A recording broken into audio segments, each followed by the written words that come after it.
The alarm screamed through the halls of Station Kepler 9. Red lights flashed on every wall. Jiwoo looked up from her computer screen and sighed. This was the third alarm this month. She saved her work and leaned back in her chair. Her desk sat in the corner of the diplomatic hall. It was a large room with tall ceilings and windows that showed the stars outside. Other workers ran past her desk. They looked scared. Jiwoo stayed in her seat. She knew the rules. When alarms went off, everyone had to stay where they were until security checked everything. Heavy footsteps echoed in the hallway. Jiwoo pulled her blue hoodie tighter around her body. The fabric was soft and warm. She liked this hoodie. It was big enough to be comfortable during long workdays. The doors burst open. 6 security guards rushed into the room. They wore black armor that covered their whole bodies. Their helmets had dark visors. Jiwoo could not see their faces, but she knew they were not human. Most of the security team came from a planet called Vexira. The Vexirans were tall and strong. They had 4 arms and gray skin. The lead guard held up a scanner. The device beeped and flashed. Unauthorized life forms detected in this sector, the guard announced. His voice was deep and rough. Everyone remained calm. We will search each person and each desk. Jiwoo watched as the guards spread out across the room. They moved quickly. Their scanners swept over desks and chairs. They checked behind plants and under tables. Other workers in the hall stood still. Their hands were raised. Some of them looked nervous. One guard approached a worker from the planet Thessia. The Thessian had blue skin and large eyes. "Open your bag," the guard ordered. The Thessian obeyed. The guard searched through the bag carefully. He found nothing strange. He moved to the next person. Jiwoo typed slowly on her keyboard. She was finishing a report about trade agreements. Her fingers moved across the keys with a soft clicking sound. She tried to focus on her work, but she could feel something warm shifting inside her hoodie. The lead guard noticed her. He walked toward her desk. His forearms swung at his sides. His scanner beeped faster as he got closer. "You there," he called out. "Human worker." "Stand up." Jiwoo stopped typing. She looked up at the guard. His name tag said Vextar. She had seen him before. He was the chief of security. He did not smile much. "I'm in the middle of a report," Jiwoo said. Her voice was calm. "Can this wait?" Vextar's scanner beeped louder. He pointed it at Jiwoo. The device flashed red. "Negative. Stand up now. My scanner shows 2 heat signatures coming from your location." Jiwoo did not move. She kept her hands on her keyboard. "That's probably just me. Humans run warm." "Impossible," Vextar said. He stepped closer. "Humans have 1 heat signature. My scanner shows 2 distinct patterns. One is you. The other is inside your clothing." Other guards stopped their search. They turned to look at Jiwoo. One of them moved to stand behind her desk. Another one stood by the door. They blocked all the exits. Jiwoo felt movement inside her hoodie again. Something small pressed against her stomach. She put one hand over the bulge. "It's nothing dangerous," she said. "I will decide what is dangerous," Vextar said. His voice was harder now. "You will show me what you are hiding. This is not a request." The other workers in the hall stared at Jiwoo. They whispered to each other. A worker from the insect planet Crixtar clicked his mandibles nervously. Everyone knew the rules. Hiding things from security was serious. People could get sent home for breaking rules. Jiwoo looked at Vextar. Then she looked at her computer screen. Her report was almost done. She had worked on it for 3 hours. "Can I save my file first?" she asked. "No," Vextar said. "Show me now." 2 more guards walked over. They stood on either side of Jiwoo's desk. One of them put his hand on his weapon. It was a plasma gun that hung from his belt. The weapons glowed with blue light. "There is no need for weapons," Jiwoo said. She raised her hand slowly. "I'm not a threat." "Then you will not mind showing us what you hide," Vextar said. Jiwoo felt another shift inside her hoodie. This time it was stronger. She heard a tiny sound. It was soft like a squeak. She hoped the guards did not hear it. But Vextar's helmet turned slightly. His scanner beeped again. That sound. What was that sound? "I didn't hear anything," Jiwoo said. "My audio sensors picked up a vocalization. It came from inside your garment." Vextar held up his scanner. The screen showed a picture of Jiwoo. But there were 2 red shapes on the image. One was her body. The other was smaller and inside her hoodie. More guards entered the hall. Now there were 10 of them. They formed a circle around Jiwoo's desk. Workers from other desks moved away. They pressed against the walls. Some of them recorded the scene with their communication devices. Vextar crossed his forearms. "This is your last warning, human. Show me what you are hiding, or I will have my guards remove your clothing by force." Jiwoo looked around the room. All eyes were on her. She knew she could not avoid this anymore. She took a deep breath. Her hand moved to the zipper of her hoodie. "Fine," she said. "But everyone needs to stay calm. And no one shoots anything. Understood?" Vextar did not answer. He just watched her with his dark visor. Jiwoo slowly pulled the zipper down. The sound was loud in the quiet room. Everyone leaned forward to see. The guards raised their scanners. Weapons were drawn. Fingers rested on triggers. The zipper reached the bottom. Jiwoo opened her hoodie. Inside, nestled against her chest, were 2 small creatures. They were curled together. Their bodies were covered in soft gray fur. They had 6 legs each. Their legs were tucked under them. Small tails wrapped around their bodies. Their eyes were closed. They were sleeping. The room was completely silent. No one moved. No one spoke. Everyone stared at the creatures in Jiwoo's hoodie. Then Vextar made a sound. It was like a gasp. He stepped backward. His scanner fell from his hand. It clattered on the floor. "Krath cubs," he whispered. His voice shook. "You have Krath cubs in your clothing." Other guards backed away. Some of them raised their weapons. Their hands trembled. Workers in the hall screamed. They ran for the doors. The insect worker, Crickstar, fainted. He fell to the floor with a loud crash. Jiwoo looked down at the sleeping cubs. One of them yawned. It showed tiny, sharp teeth. Then it snuggled closer to Jiwoo's warm skin and went back to sleep. "Everyone calm down," Jiwoo said. She spoke in her normal voice. "They're just babies. They won't hurt anyone." Vextar stared at her. His whole body was stiff. "Those are not babies," he said slowly. "Those are monsters." Vextar could not stop staring at the cubs. His 4 hands opened and closed. He had been a security officer for 20 years. He had seen many dangerous things, but he had never seen anyone hold Krath cubs like they were pets. "Do you understand what those creatures are?" Vextar asked. His voice was quiet now. It was the kind of quiet that came before explosions. Jiwoo stroked one of the cubs with her finger. Its fur was soft. "Yes, they're Krath cubs. I found them in Maintenance Tunnel 7 this morning." "And you picked them up?" Another guard spoke. Her name tag said Kira. She was also Vexaran. Her voice was high with shock. "You touched them with your bare hands?" "They were cold," Jiwoo said simply. "And they were crying. I couldn't just leave them there." Vextar made a sound in his throat. It was not a human sound. It was the Vexaran expression for complete disbelief. "Humans," he muttered. "Always humans." One of the cubs stirred. It opened its eyes. They were bright yellow. The pupils were thin like a cat's pupils. The cub looked up at Jiwoo. Then it made a small chirping sound. Its 6 legs stretched. Tiny claws extended from its paws. Each claw was sharp like a needle. Every guard in the room raised their weapon. Red targeting lights appeared on Jiwoo's chest. 15 plasma guns were pointed at her. "Nobody shoot," Jiwoo said loudly. She wrapped her arms around the cubs. "You'll hit them!" "That is the idea," Vextar said. But he lowered his own weapon. He held up one hand. The other guards kept their guns raised, but they did not fire. The cub that had woken up looked at all the guards. It tilted its head. Then it yawned again. Its mouth opened wide. Inside were rows of sharp teeth. They were small, but they looked dangerous. The cub's tongue was dark purple. When it yawned, small drops of liquid dripped from its teeth. "Is that acid?" Kira asked. She took another step back.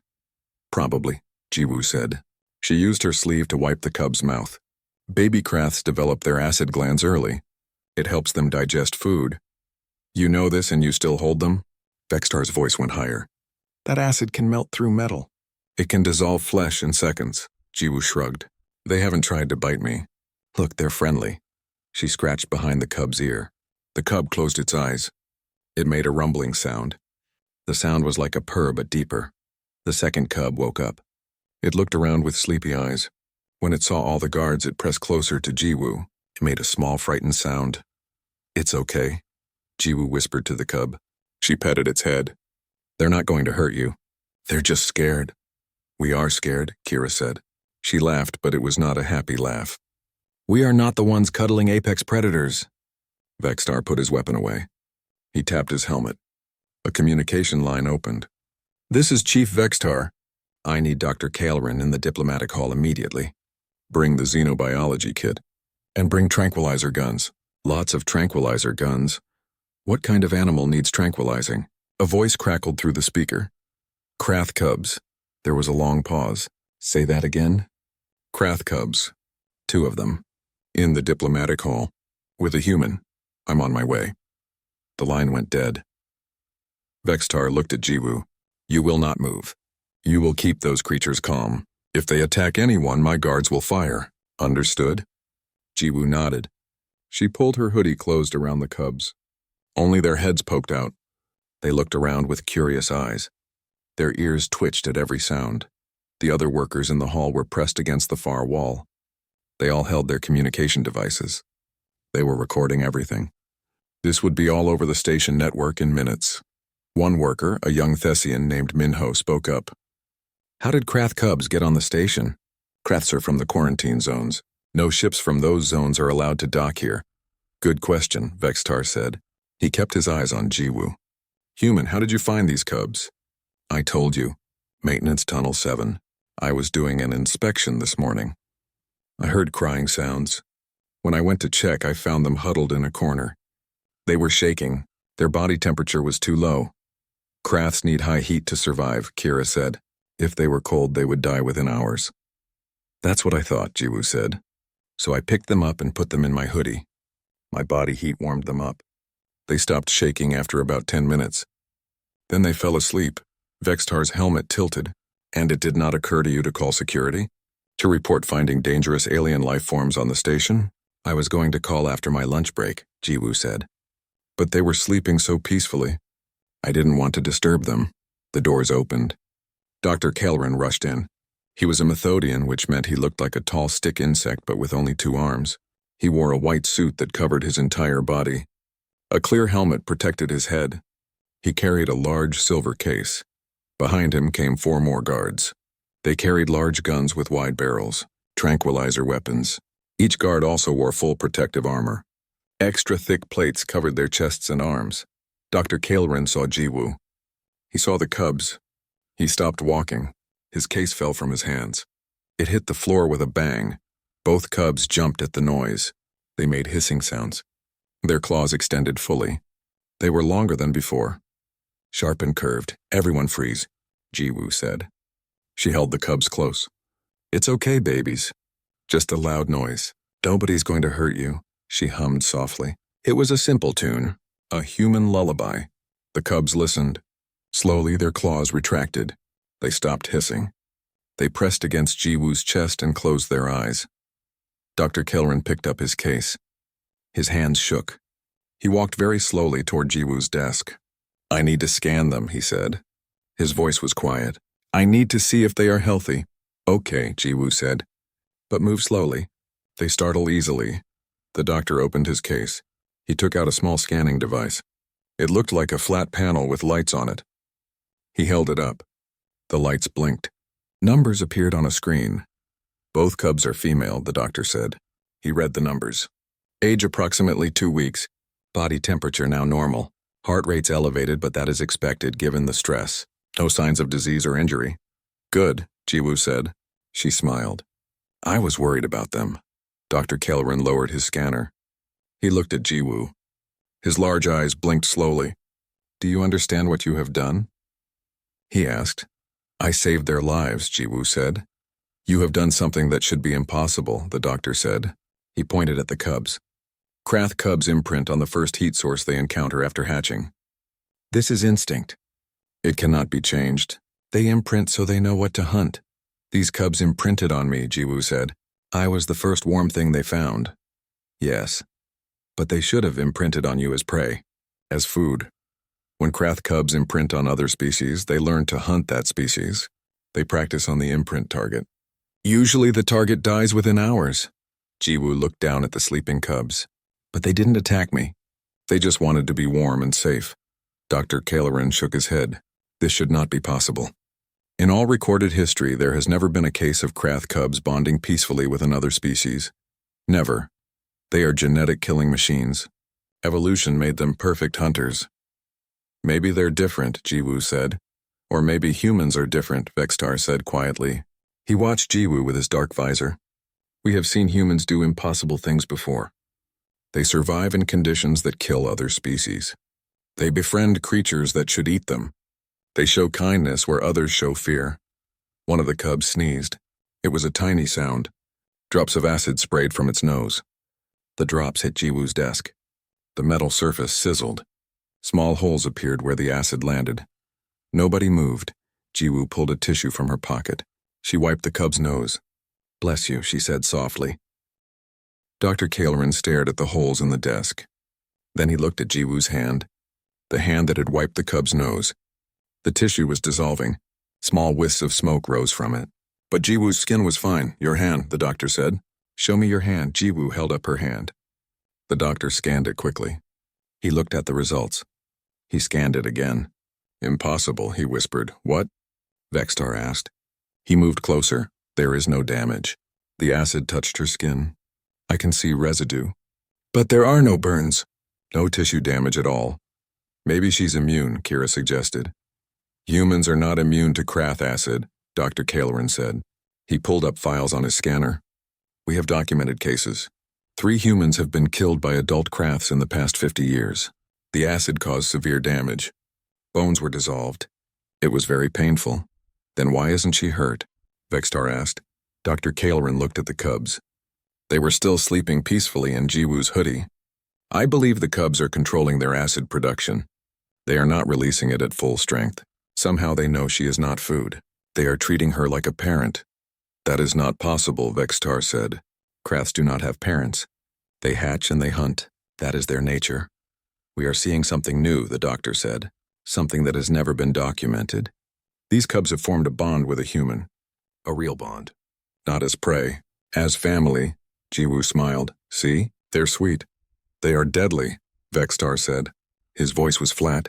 "In 2 months, those cubs will be the size of your desk. In 6 months, they will be larger than a transport shuttle. In 1 year, they will be able to tear through steel walls. Their acid will melt through anything. Their claws will be longer than your arm." "I know," Jiwoo said. "I read about Kraths before I picked them up." Every guard in the room turned to look at her. "You knew?" Kira's voice was almost a shout. "You knew what they would become and you still put them in your clothes?" "They needed help," Jiwoo said.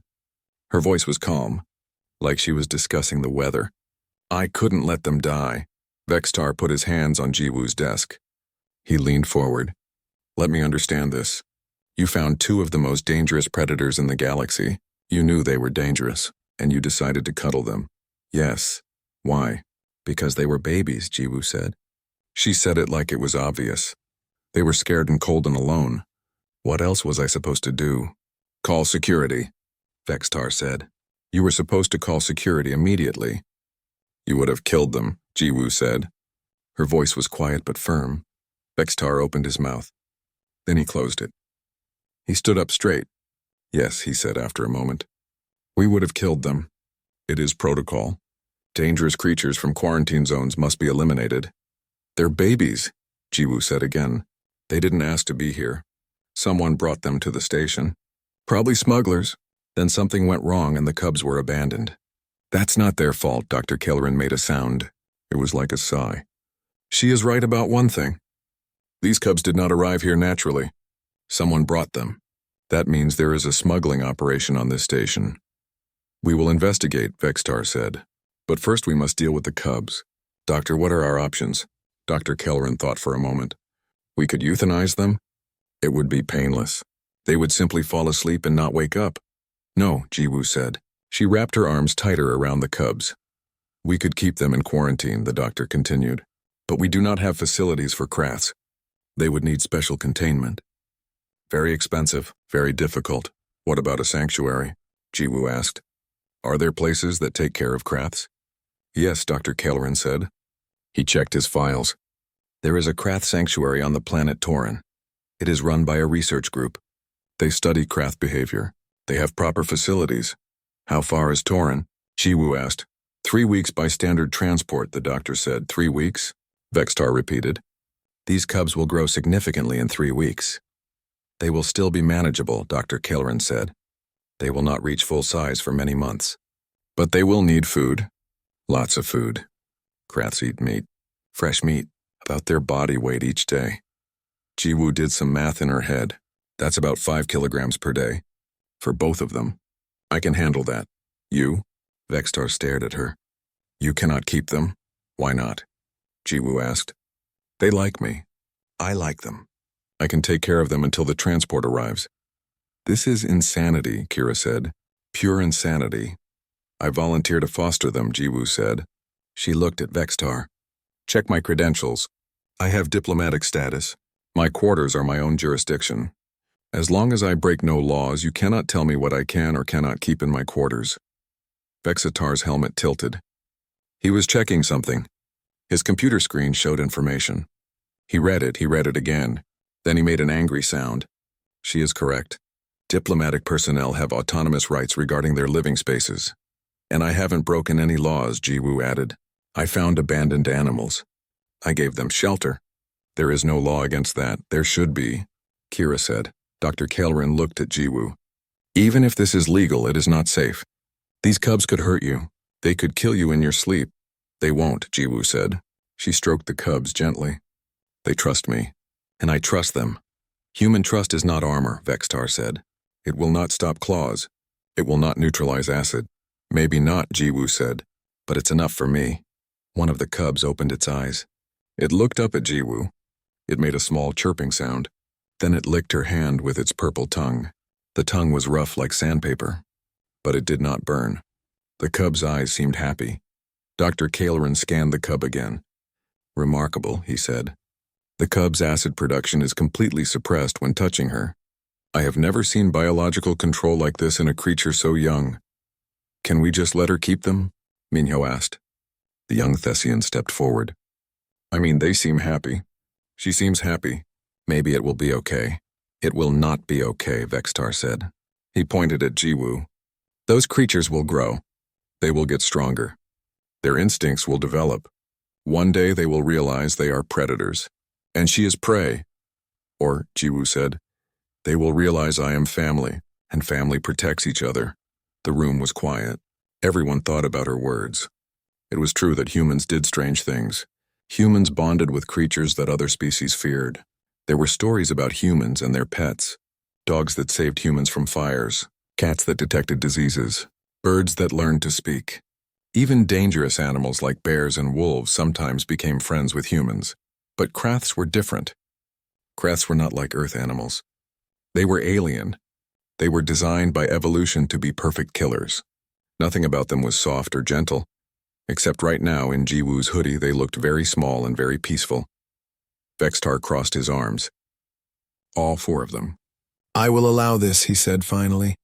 But there are conditions. Name them, Jiwoo said. First, the cubs must be scanned every day. Dr. Kalerin will monitor their health and behavior. If they show any signs of aggression, they will be euthanized immediately.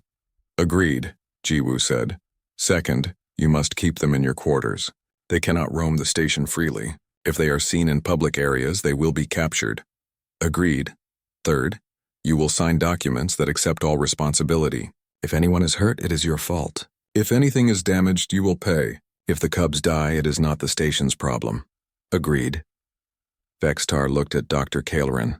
Can you contact the sanctuary on Torin? Arrange transport? Yes, the doctor said. It will take 3 weeks to arrange. Maybe 4. 4 weeks, Vextar said. He looked at Jiwoo. You have 4 weeks to keep them alive and safe.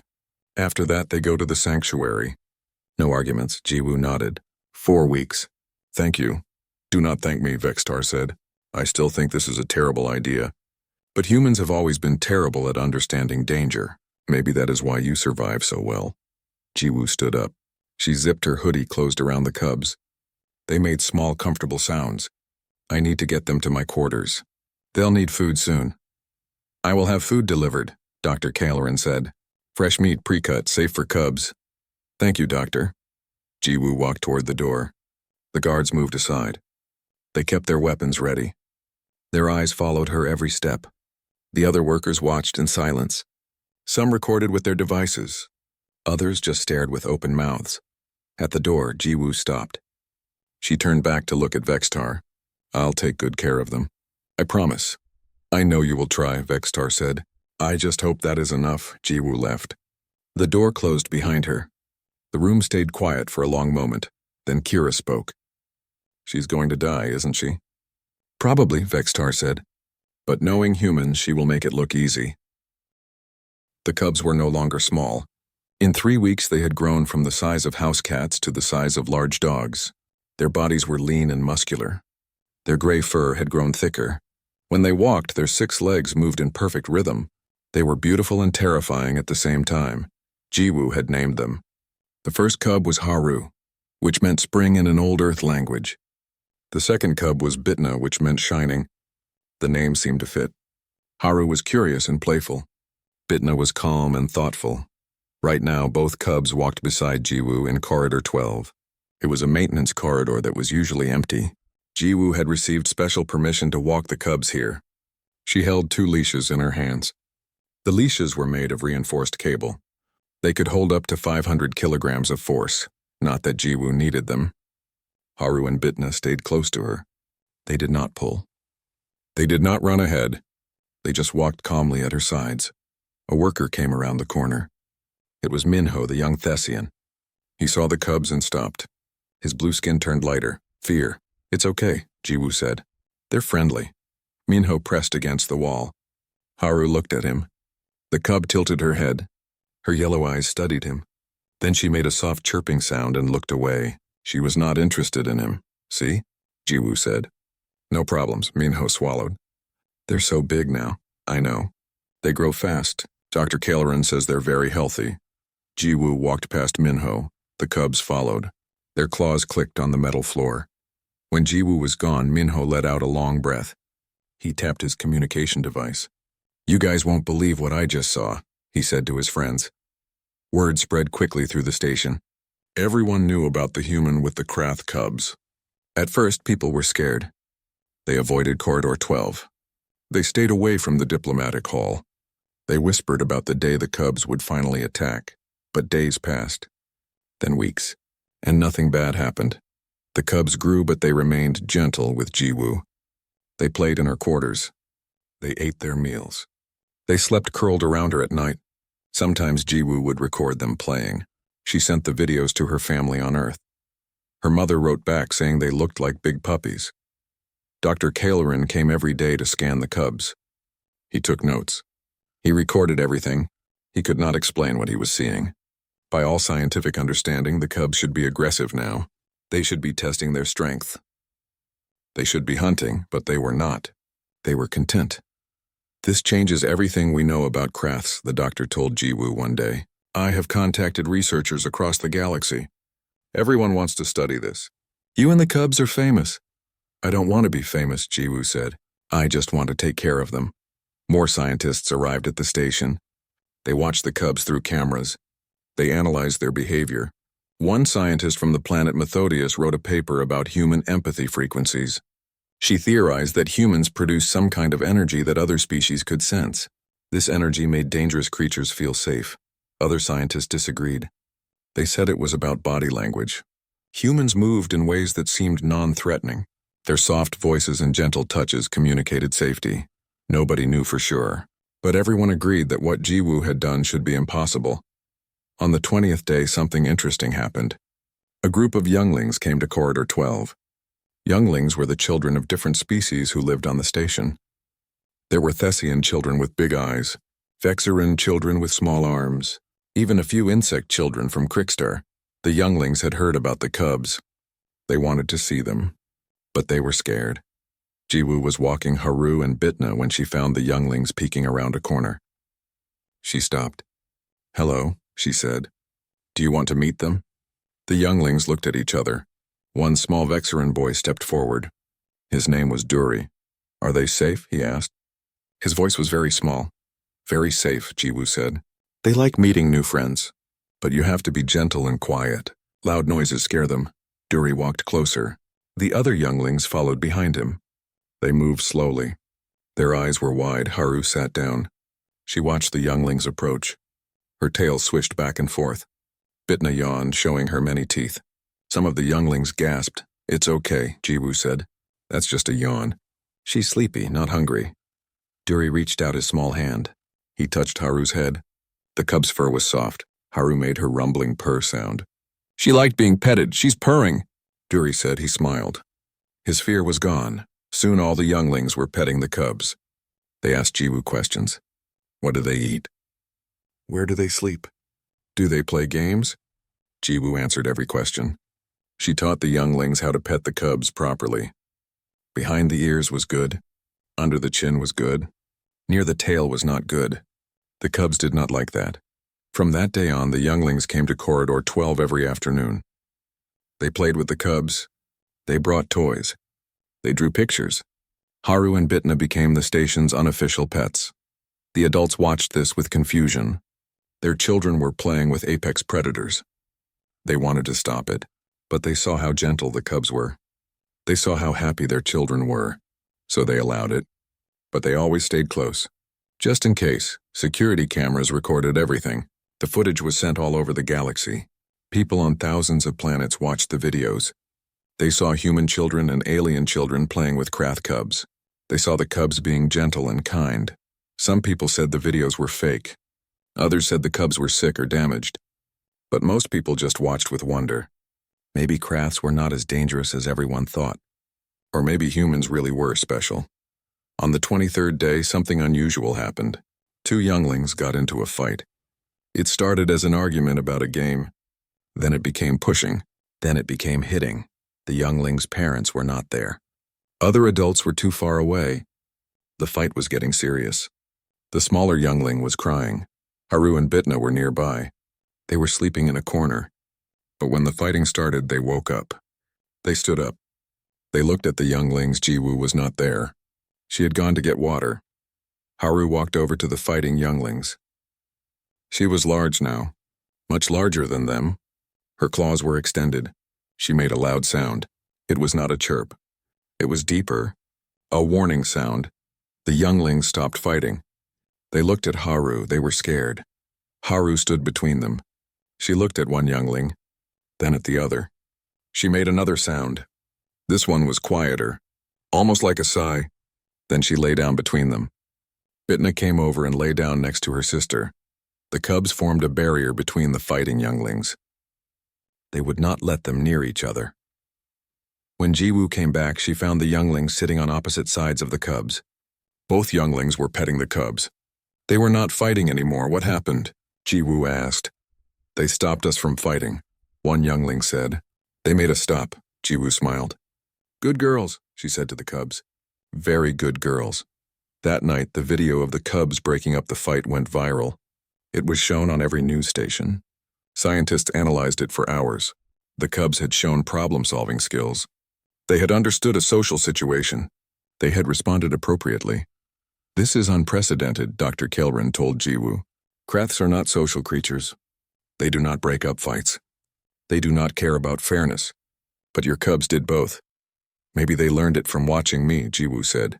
Perhaps. Or perhaps humans bring out behaviors in other species that were always possible, but never expressed.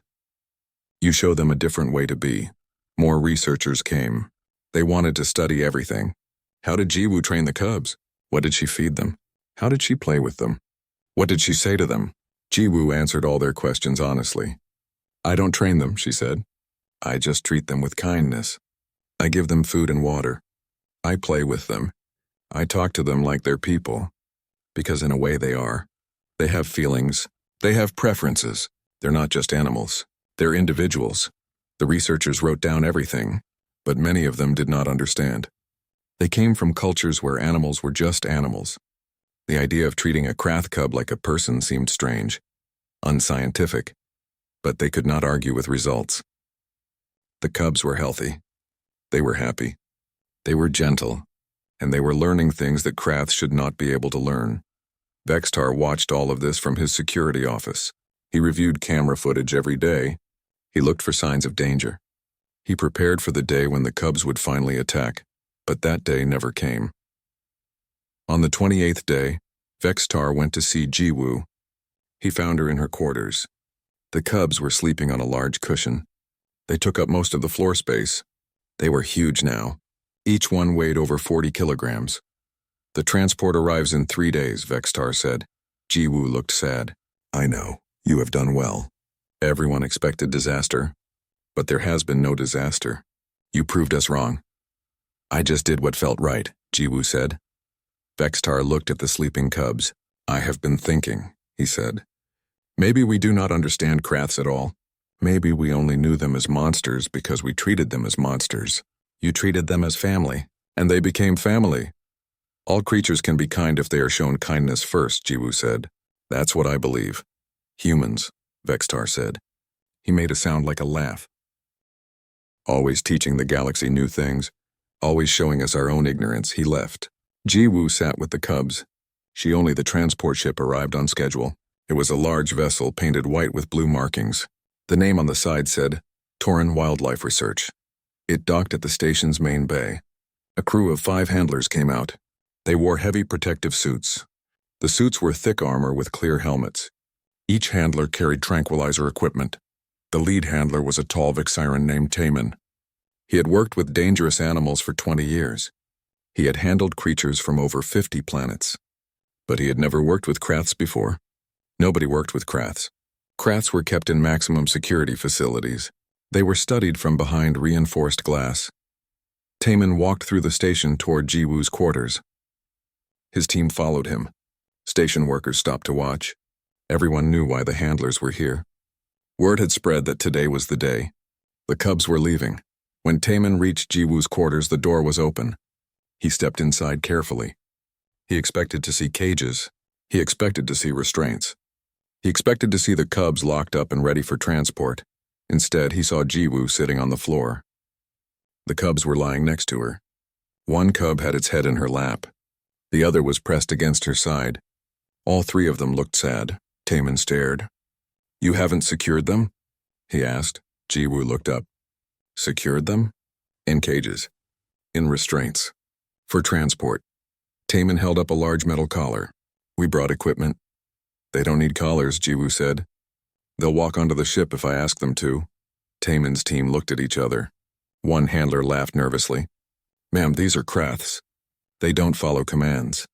Haru and Bitna do, Jiwoo said. She stood up. The cubs stood with her. They were massive now. Each one was over 50 kilograms. Their heads reached Jiwoo's waist. When they moved, their muscles rippled under their fur. Their claws clicked on the floor. Each claw was as long as a finger. Taman took a step back. His hand went to his tranquilizer gun. Please stay back, he said. Let us handle this. They're not dangerous, Jiwoo said. Watch! She walked to a cabinet and opened it. Inside were 2 objects. They looked like thick collars made of soft fabric. Jiwoo had made them herself. She had sewn patches onto them. One patch said Haru and the other said Bitna. Come here, girls, Jiwoo said. The cubs walked over. They sat down in front of her. Jiwoo put the collars around their necks. The cubs waited patiently. They did not resist. Good girls, Jiwoo said. She scratched behind their ears. Both cubs made their rumbling purr sounds. The handlers stared in silence. I don't believe it, one of them whispered.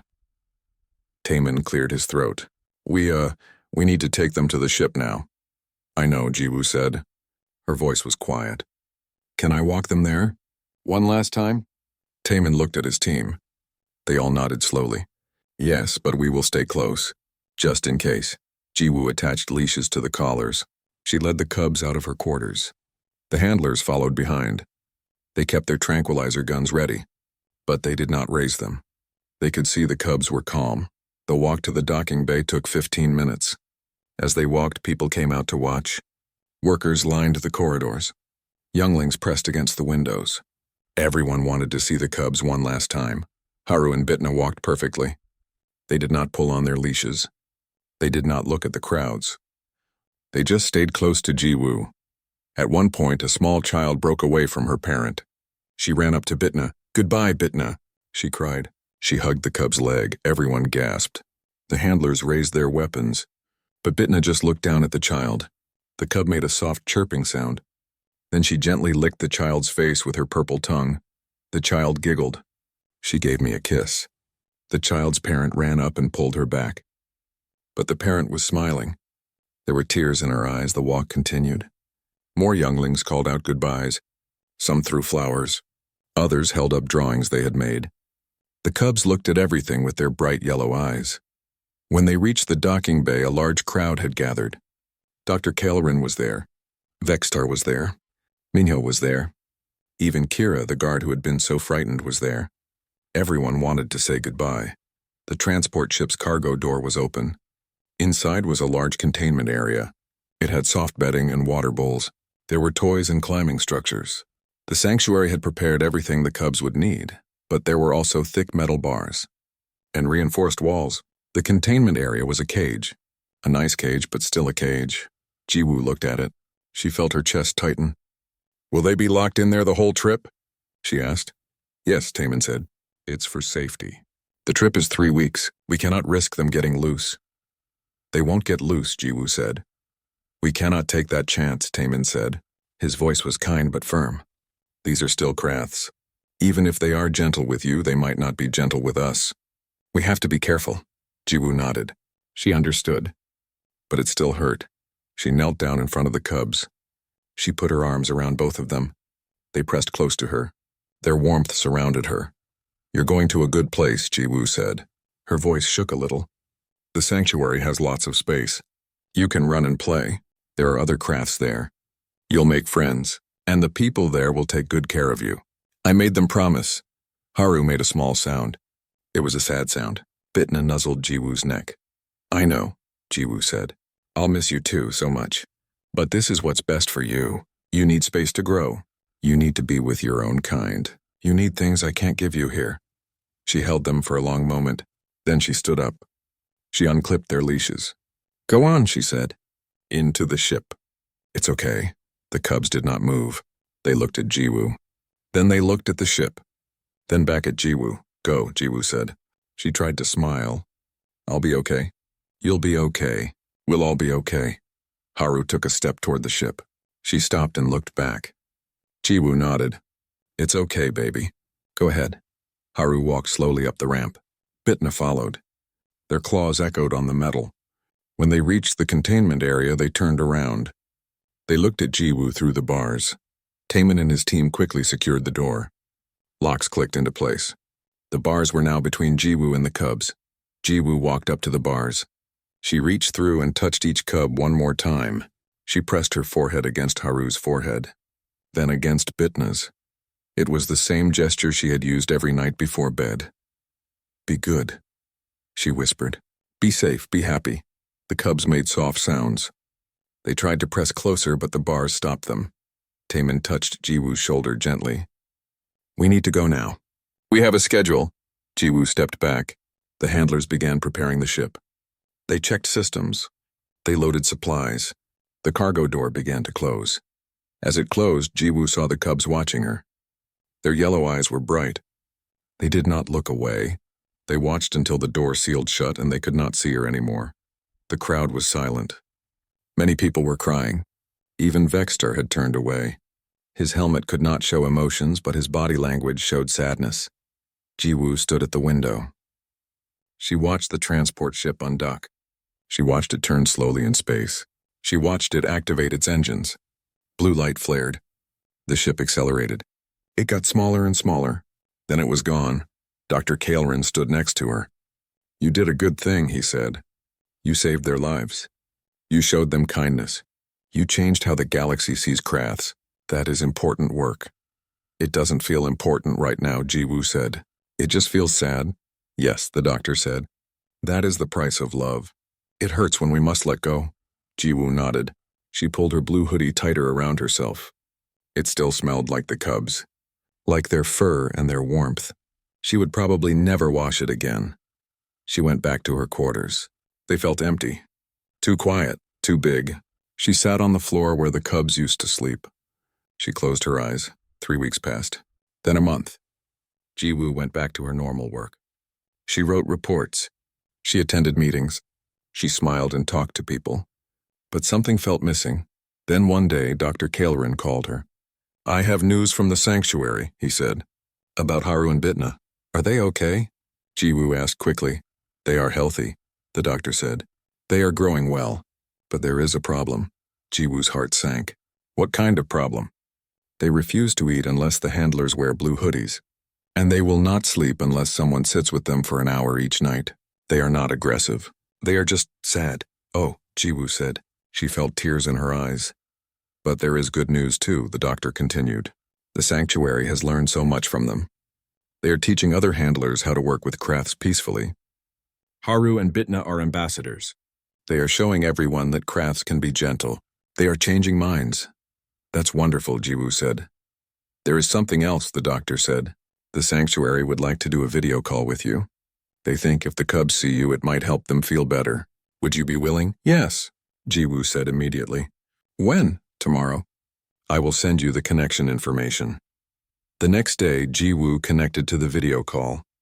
The screen showed a large outdoor enclosure, grass and trees, a small lake, and in the middle, two enormous crafts Haru and Bitna had grown so much. They were huge now, bigger than any earth animal.